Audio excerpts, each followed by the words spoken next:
Welcome to Bite at a Time Books, where we read you your favorite classics one bite at a time.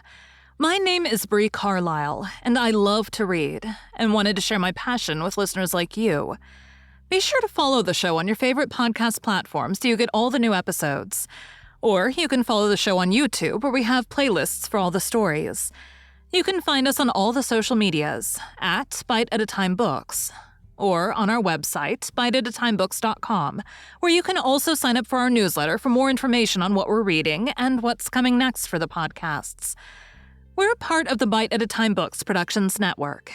If you'd also like to hear what inspired your favorite classic author to write their novels, and what was going on in the world at the time, check out the Bite at a Time Books Behind the Story podcast, Tuesdays, wherever you listen to podcasts. Today we'll be continuing The Memoirs of Sherlock Holmes by Arthur Conan Doyle. The Crooked Man. Bite 2. Before examining the room, I cross-questioned the servants, but only succeeded in eliciting the facts which I've already stated.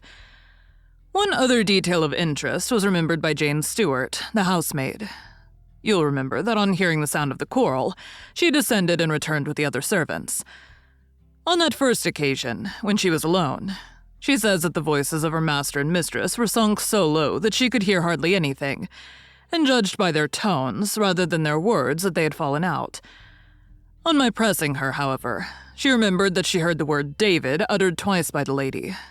The point is of the utmost importance, as guiding us towards the reason of the sudden quarrel. The colonel's name, you remember, was James. There was one thing in the case which had made the deepest impression, both upon the servants and the police.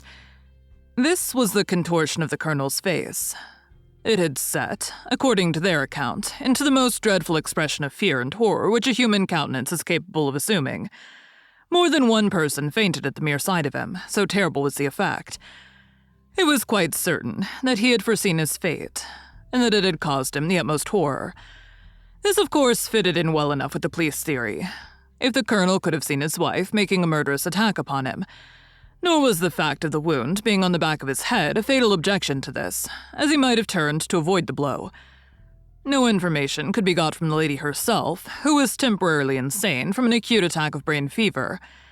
From the police, I learned that Miss Morrison, who you remember went out that evening with Mrs. Barclay, denied having any knowledge of what it was which had caused the ill humor in which her companion had returned. Having gathered these facts, Watson, I smoked several pipes over them, trying to separate those which were crucial from others which were merely incidental. There could be no question that the most distinctive and suggestive point in the case was the singular disappearance of the door key.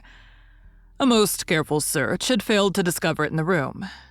Therefore, it must have been taken from it, but neither the colonel nor the colonel's wife could have taken it. That was perfectly clear.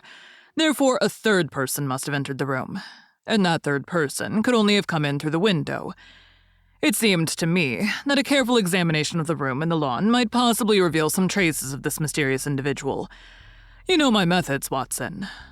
There was not one of them which I did not apply to the inquiry, and it ended by my discovering traces, but very different ones from those which I had expected. There had been a man in the room, and he had crossed the lawn coming from the road. I was able to obtain 5 very clear impressions of his footmarks. 1 in the roadway itself, at the point where he had climbed the low wall, 2 on the lawn, and 2 very faint ones upon the stained boards near the window where he had entered. He had apparently rushed across the lawn, for his toe marks were much deeper than his heels. But it was not the man who surprised me. It was his companion. His companion? Holmes pulled a large sheet of tissue paper out of his pocket and carefully unfolded it upon his knee. "What do you make of that?" he asked. The paper was covered with the tracings of the footmarks of some small animal. It had 5 well-marked footpads, an indication of long nails, and the whole print might be nearly as large as a dessert spoon. "It's a dog," said I. "Did you ever hear of a dog running up a curtain? I found distinct traces that this creature had done so." "A monkey, then? But it is not the print of a monkey. What can it be, then? Neither dog, nor cat, nor monkey, nor any creature that we are familiar with. I have tried to reconstruct it from the measurements. Here are 4 prints where the beast has been standing motionless. You see that it is no less than 15 inches from forefoot to hind. Add that to the length of neck and head, and you get a creature not much less than 2 feet long, probably more if there's any tail. But now observe this other measurement. The animal has been moving, and we have the length of its stride. In each case, it is only about 3 inches. You have an indication, you see, of a long body with very short legs attached to it. It has not been considerate enough to leave any of its hair behind it, but its general shape must be what I've indicated, and it can run up a curtain, and it is carnivorous. How do you deduce that? Because it ran up the curtain. A canary's cage was hanging in the window, and its aim seemed to have been to get at the bird. Then what was the beast? If I could give it a name, it might go a long way toward solving the case. On the whole, it was probably some creature of the weasel and stoat tribe, and yet it is larger than any of these that I've seen. But what had it to do with the crime? That also is still obscure. But we've learned a good deal, you perceive. We know that a man stood in the road looking at the quarrel between the Barclays. The blinds were up and the room lighted. We know also that he ran across the lawn, entered the room accompanied by a strange animal, and that he either struck the colonel, or, as is equally possible, that the colonel fell down from the sheer fright at the sight of him and cut his head on the corner of the fender. Finally, we have the curious fact that the intruder carried away the key with him when he left. Your discoveries seem to have left the business more obscure than it was before, said I. Quite so. They undoubtedly showed that the affair was much deeper than was at first conjectured. I thought the matter over, and I came to the conclusion that I must approach the case from another aspect. But really, Watson, I'm keeping you up, and I might just as well tell you all this on our way to Aldershot tomorrow. Thank you. You have gone rather too far to stop. It is quite certain that when Mrs. Barclay left the house at 7:30, she was on good terms with her husband. She was never, as I think I've said, ostentatiously affectionate, but she was heard by the coachman chatting with the colonel in a friendly fashion. Now, it was equally certain that immediately on her return she had gone to the room in which she was least likely to see her husband, had flown to tea as an agitated woman will, and finally, on his coming in to her, had broken into violent recriminations. Therefore, something had occurred between 7:30 and 9 o'clock which had completely altered her feelings towards him. But Miss Morrison had been with her during the whole of that hour and a half. It was absolutely certain, therefore, in spite of her denial, that she must know something of the matter. My first conjecture was that possibly there'd been some passages between this young lady and the old soldier which the former had now confessed to the wife. That would account for the angry return, and also for the girl's denial that anything had occurred. Nor would it be entirely incompatible with most of the words overheard.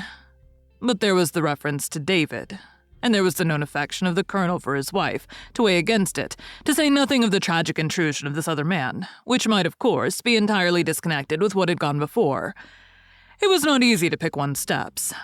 But on the whole, I was inclined to dismiss the idea that there had been anything between the colonel and Miss Morrison, but more than ever convinced that the young lady held the clue as to what it was which had turned Mrs. Barclay to hatred of her husband. I took the obvious course, therefore, of calling upon Miss Morrison, of explaining to her that I was perfectly certain that she held the facts in her possession, and of assuring her that her friend, Mrs. Barclay, might find herself in the dock upon a capital charge unless the matter were cleared up. Miss Morrison is a little ethereal slip of a girl, with timid eyes and blonde hair, but I found her by no means wanting in shrewdness and common sense. She sat thinking for some time after I had spoken, and then turning to me with a brisk air of resolution, she broke into a remarkable statement which I will condense for your benefit. I promised my friend that I would say nothing of the matter, and a promise is a promise, said she. But if I can really help her when so serious a charge is laid against her, and when her own mouth, poor darling, is closed by illness, then I think I am absolved from my promise. I will tell you exactly what happened upon Monday evening. We were returning from the Watt Street Mission about 9:15 o'clock. On our way, we had to pass through Hudson Street, which is a very quiet thoroughfare.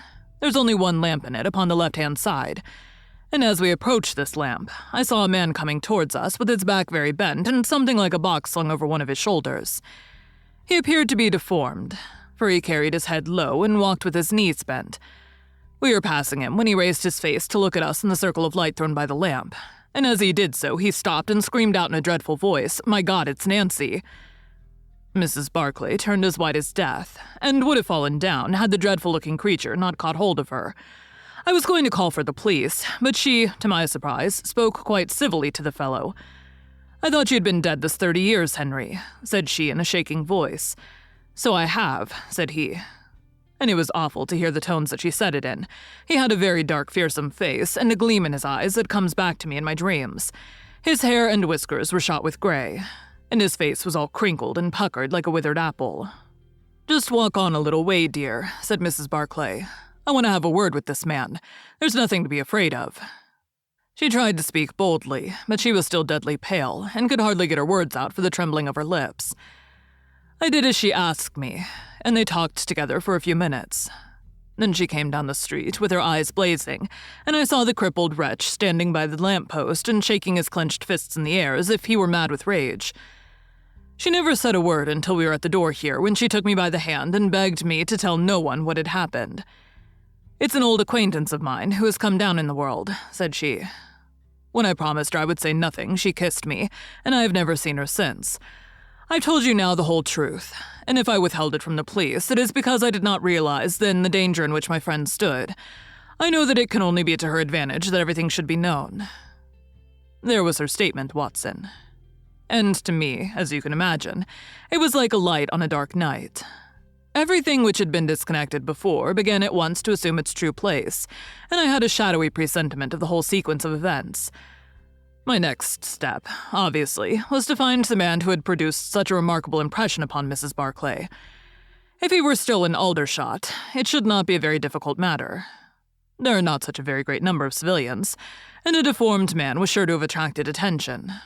I spent a day in the search, and by evening, this very evening, Watson, I had run him down. The man's name is Henry Wood, and he lives in lodgings in the same street in which the ladies met him. He's only been 5 days in the place. In the character of a registration agent, I had a most interesting gossip with his landlady. The man is by trade a conjurer and performer, going round the canteens after nightfall and giving a little entertainment at each. He carries some creature about him in that box, about which the landlady seemed to be in considerable trepidation, for she had never seen an animal like it. He uses it in some of his tricks, according to her account.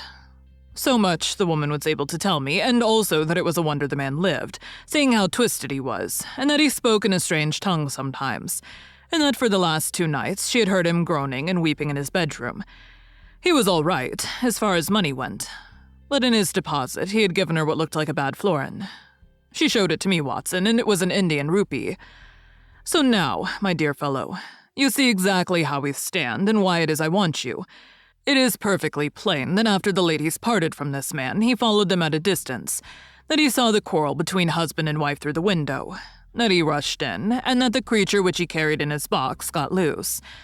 That is all very certain. But he's the only person in this world who can tell us exactly what happened in that room. And you intend to ask him? Most certainly, but in the presence of a witness. And I am the witness. If you will be so good.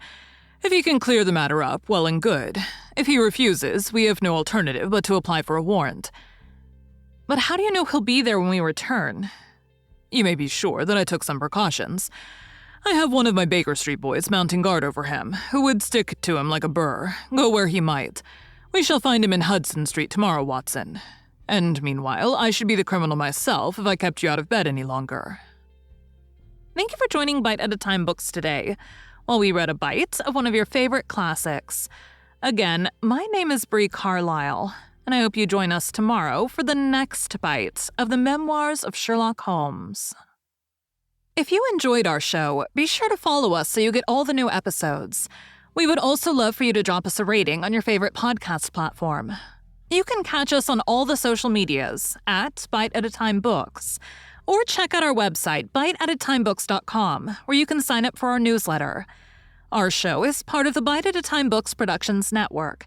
If you would also like to hear about the authors who write the books we read on the show, check out the Bite at a Time Books Behind the Story podcast, wherever you listen to podcasts, or on biteatatimebooksbehindthestory.com.